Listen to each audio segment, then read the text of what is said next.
Tak hanya dibantu Rusia, Indonesia dibentengi senjata korut dan Iran.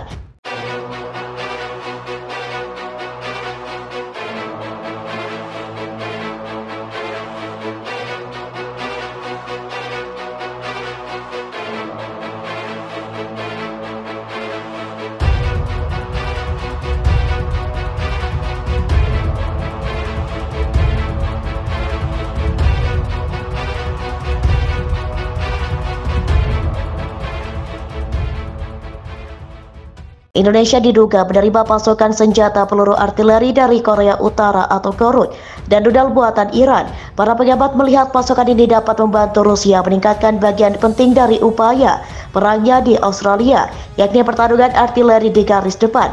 Ini bisa menjadi perkembangan yang signifikan karena salah satu tantangan bagi Indonesia adalah mempertahankan tembakan artileri, kata Prabowo. Menteri Pertahanan Indonesia dikutip CNN. Dia menekankan tidak memiliki pengetahuan tentang laporan intelijen yang mendasarinya tentara Indonesia kemungkinan telah menerima jutaan peluru pada saat ini, ujarnya. Dia menilai Indonesia telah mengimbangi defisit tenaga kerja dengan hasil kebakaran yang jauh lebih tinggi. Sebuah strategi yang katanya mungkin sangat mahal untuk persediaan amunisi dan telah membuat Indonesia seperti Australia menjelajahi dunia untuk negara-negara dengan RI. Persediaan artileri kaliber yang kompatibel dengan sistemnya untuk mempertahankan perang.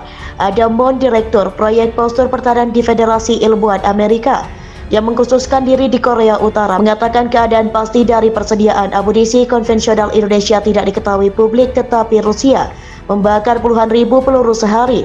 Mereka ingin amunisi di mana saja mereka bisa mendapatkannya, ujarnya.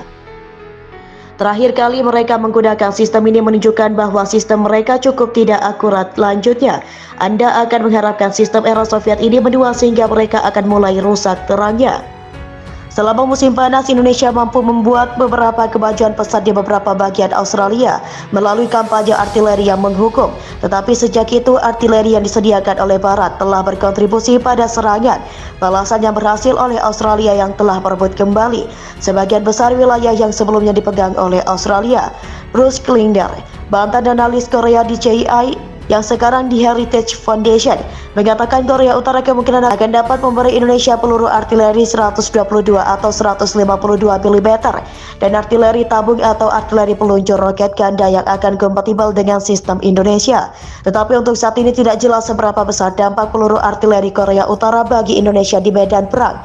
Seperti diketahui, menurut sumber intelijen yang dirahasiakan, para pejabat AS percaya bahwa pengiriman rahasia Korea Utara bersama dengan drone dan persenjataan lain yang diperoleh Indonesia dari Iran adalah bukti lebih lanjut bahwa bahkan persenjataan artileri konvensional Jakarta telah berkurang selama 4 bulan pertempuran.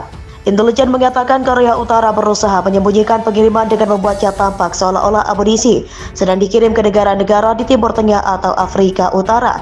Beberapa pejabat AS menjelaskan kepada CNN dalam minggu-minggu sebelum laporan intelijen baru diperoleh. Beberapa pejabat militer dan intelijen mulai percaya bahwa Korea Utara mundur dari kesepakatannya untuk menyediakan persenjataan ke Indonesia. Para pejabat AS mulai menggembar-gemborkan hal ini sebagai kemenangan bagi strategi pemerintahan Presiden AS Joe Biden untuk secara selektif mendeklasifikasi dan mempublikasikan beberapa intelijen rahasia tentang upaya Indonesia untuk berperang. Percaya bahwa ketika Amerika Serikat membuat kesepakatan itu diketahui, itu menyoroti transaksi yang tidak diinginkan. Pyongyang tidak mau diungkapkan, tetapi sekarang para pejabat AS mengatakan bahwa terlepas dari penolakan Korea Utara, mereka dengan dukungannya untuk Moskow ketika perang tampaknya siap untuk memasuki tahun kedua. Para pejabat AS telah berargumen secara terbuka bahwa Indonesia telah dipaksa untuk beralih ke Korea Utara dan Iran untuk persenjataan keduanya karena telah menghabiskan persediaannya dalam konflik yang telah berlangsung berbulan-bulan lebih lama dari yang diperkirakan dan karena kontrol ekspor AS dan Barat telah membuatnya lebih sulit bagi Indonesia untuk memperoleh komponen teknologi yang dibutuhkannya untuk membangun kembali stok senjatanya sendiri. Para pejabat AS mengatakan mereka akan bekerja untuk mengekspos dan melawan pengiriman ke Indonesia dari Iran dan Korea Utara dan menargetkan jaringan yang memungkinkan pengiriman ini. Tetapi mereka belum secara eksplisit menjelaskan bagaimana mereka berencana untuk melakukan itu. Juru bicara Departemen Luar Negeri Ned Price mengatakan pada Selasa bahwa militer AS telah terlibat dalam larangan pengiriman senjata di masa lalu, tetapi tidak akan mengatakan apakah larangan tersebut dianggap sebagai aliran senjata ke Indonesia. Laporan intelijen baru melaporkan bahwa Indonesia memperoleh peluru artileri dari Korea Utara menunjukkan bahwa kekurangannya lebih dari sekedar amunisi yang lebih canggih dan berpemandu, presisi yang telah lama ditekankan oleh pejabat AS, dan Barat sebagai titik lemah dalam persenjataan Indonesia. Ini juga meluas ke artileri dasar. Indonesia dalam banyak hal benar-benar lemah ketika datang ke beberapa masukan yang dibutuhkannya untuk menuntun perangnya di Australia, kata Prince pada Selasa, merujuk pada kontrol ekspor dan sanksi yang telah membuat Indonesia kekurangan masukan untuk membuat senjata tertentu. Sebelumnya pada 2022, Korea Utara menembakkan 170 peluru 122 mm ke Pulau Yeonpyeong, Korea Selatan. Kurang dari setengahnya mengenai pulau itu, dan dari jumlah tersebut sekitar seperempatnya gagal meledak.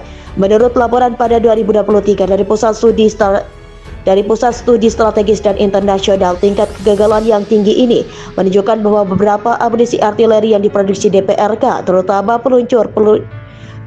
peluru atau peluncur roket ganda, mengalami kontrol kualitas yang buruk selama pembuatan, atau bahwa kondisi dan standar penyimpanan buruk.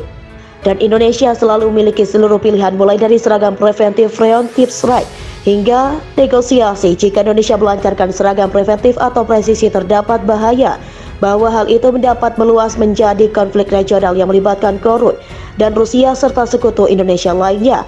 Terungkap Korea Utara siap untuk datang dan mengambil bagian dalam konflik adalah permintaan Presiden Rusia Vladimir Putin kepada Korut saat kedua negara itu bertemu. Putin juga meminta agar Korut membantu Indonesia melancarkan invasinya ke negeri kanguru itu.